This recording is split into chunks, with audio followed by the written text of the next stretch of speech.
All right, so Paul's sitting there, and trying to think about the decision tree, and you had a CPA or somebody helped you out to figure out, hey, I'm going to have a $30,000 tax hit if I don't do something here. Yeah, and I'm a giving guy to my family and all that, but I don't like just giving away money to the government. So I thought that's not a good option. Especially we could reinvest that. Yeah, you could reinvest it. This is legal, so.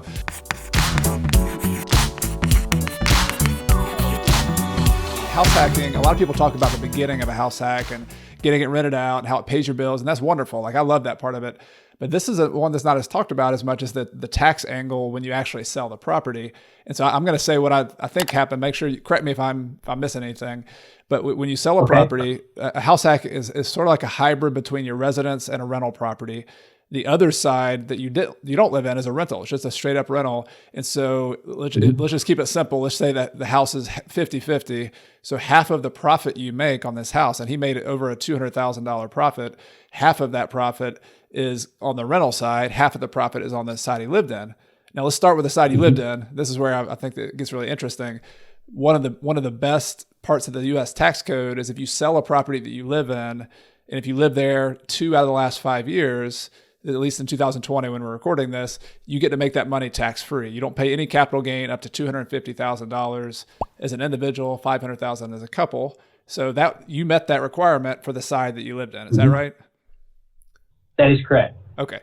So that side, Paul gets to take that profit. He said it was about 140. The profit was about 100,000. He had equity of 140,000 or so. And so that's all tax-free. He gets to put that money in the bank, doesn't pay any taxes on it. That's cool. But the other side of the house hack, it was a rental property, and so that one, if he were just to put the money in the bank, he would owe taxes on it. He'd have some depreciation recapture, he'd have some capital gains. Yeah, all of this is you need to have your CPA help you out. To the tune of about $32,000. Ah, okay. In taxes.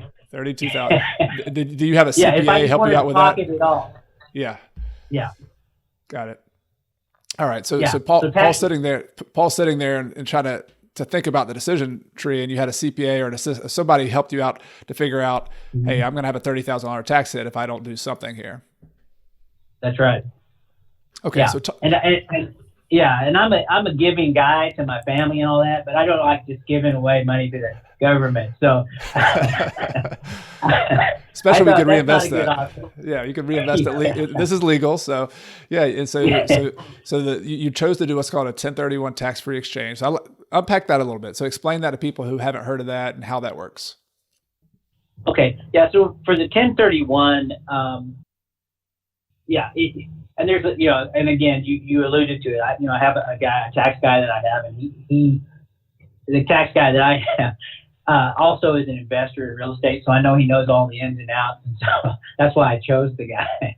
Yep. And I'm like, okay, what do I need to do here, to avoid the tax hit? And he said, well, okay, with the 1031, and there's rules that you have, for the 1031. I think you have I had 45 after the close of the property. I have 45 days to identify properties that are equal or greater value, that I want. There has to be a ratio.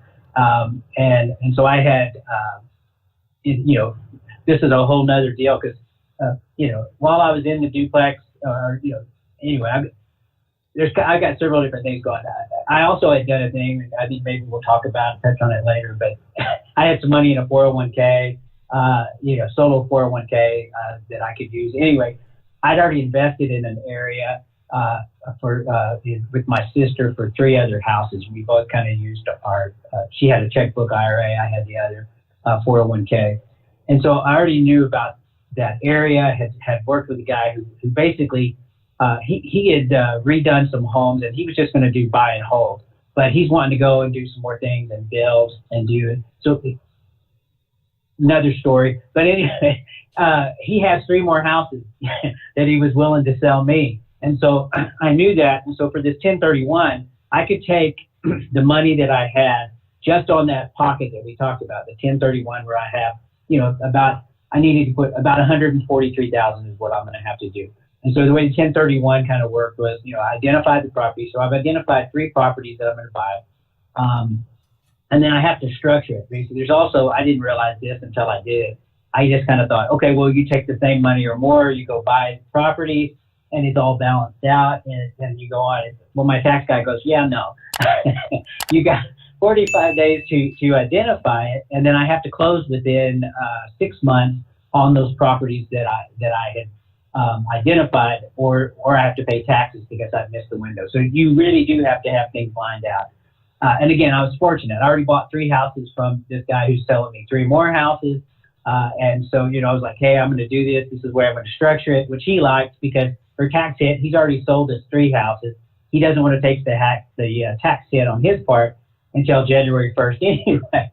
So we had it was a perfect storm. We had the right guy, right time, and it worked out for me. And so I thought, God, let me sell my house. So that's kind of what prompted me to move and to buy the homes.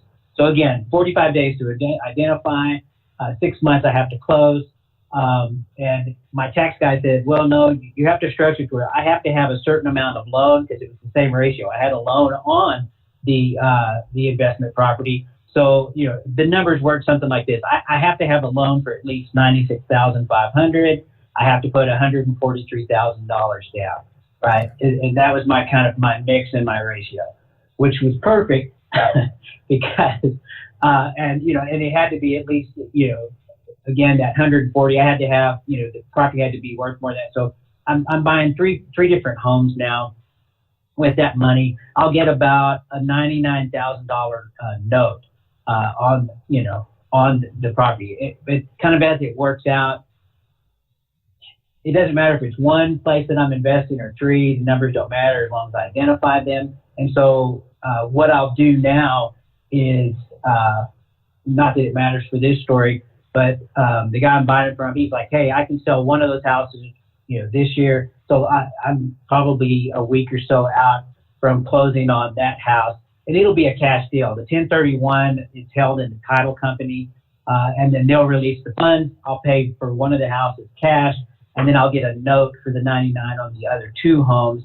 And then, but when I look at the percentages, what I have I have one house free and clear. All of the rent pretty much is I'm going to use it to pay down on that note. I have the note with, I'm actually a member of the, not that it matters for people, but of the Chickasaw tribe. And the Chickasaws have kind of their community bank. And so I'm going through there, have a banker there that's working with me. But, for this initial loan, I'll get probably, 5-year fixed with a 20-year, amortized to 20 years. But my plan is I'll pay that off in 5 years because of the rents that I'm going to get. Plus I have one that's free and clear that's paying on, those, and then I can peel them off. He'll do it as a portfolio loan, but it's kind of set up to where as soon as I get enough to pay one of those houses off, we'll clear it off, and then the note will be on that last house. Well, I think it's cool. You just went through a lot of different steps, and it's just impressive. Too much info. No. This is actually great. Like, I think people, and I love to hear the details. The details, the devil's in the details, right? It's that you did a deal, and the big picture is you saved $30-something thousand in tax.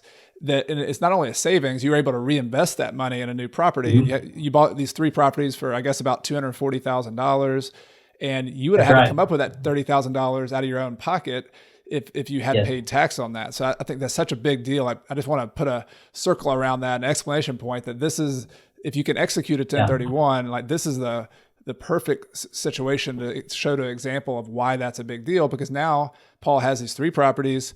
He structured them such that he's meeting all the regulations of the IRS with some help from a CPA. Like, you got to do this with help. Like, I couldn't do it on my own. Paul couldn't do it. You really got to get an assistant from your tax professional, and also a 1031 intermediary. I think I've done one 1031, and so we had to have that person to hold the money who's trustworthy and has license and qualified to do that.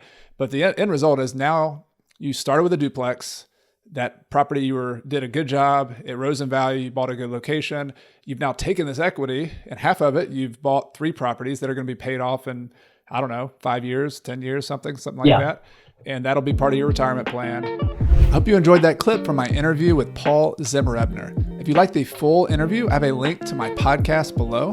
And if you like this type of practical interview with real people who are investing in real estate at all different stages of their investing career and their journey to financial independence, I have a playlist that I think you'll enjoy with other interviews and other stories. You can see that either above or in the description of the video below. And if you like this video, if you like this channel, be sure to hit the subscribe button, hit the like button, leave a comment for me. I'd love to hear from you, and stay in touch. Every Friday morning, I come out with a new video that I hope you'll enjoy on real estate investing, on financial independence, on doing more of what matters. My name is Chad Carson. You can call me Coach, and I'll see you next time.